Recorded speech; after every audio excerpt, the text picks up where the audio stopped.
তো ডক্টর মিজানুর রহমান আজহারী সাহেবরে তো মঞ্চে যেয়ে দেখা যাইতো না, মানে যে পরিমাণ ক্রাউড হইব, তো প্ল্যান করতেছি যে পাখিরে দিয়ে দেখতে হইব আর কি, পাখির চোখে।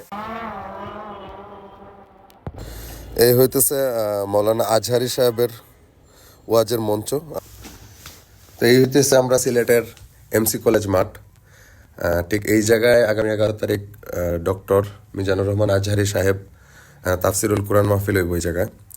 আর মোটামুটি প্রস্তুতি দেখতেছি ভালোই নেওয়া হয়েছে, চারিদিকে সাদা কাপড় দিয়ে বেষ্টনী দেওয়া হয়েছে বাউন্ডারি হিসাবে। আর মঞ্চ করা হয়েছে, উপরে মঞ্চের উপরে জাতীয় পতাকা দেওয়া হয়েছে, লাল সবুজের পতাকা, বাংলাদেশের পতাকা। আর মানে মঞ্চ অনেক উঁচা করা হয়েছে যাতে সবাই দেখতে পারে। আর ডিজাইনও এবার খুব সুন্দর করছে আর কি।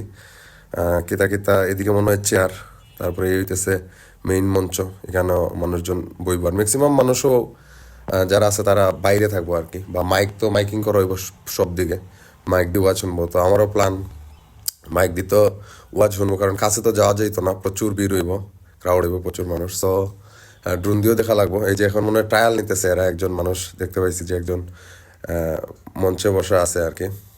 তো এগুলো কিন্তু আমি ড্রোন দিয়েও দেখতেছি আর কি, মানে আমার পাখির চোখে আর কি। তো এইটাই তো ভাবলাম যে আপনার লগে শেয়ার করি। আর সবার দাওয়াত থাকলো 11 তারিখ মিজানুর রহমান আজহারী সাহেবের মাহফিলে সবাই আইবা।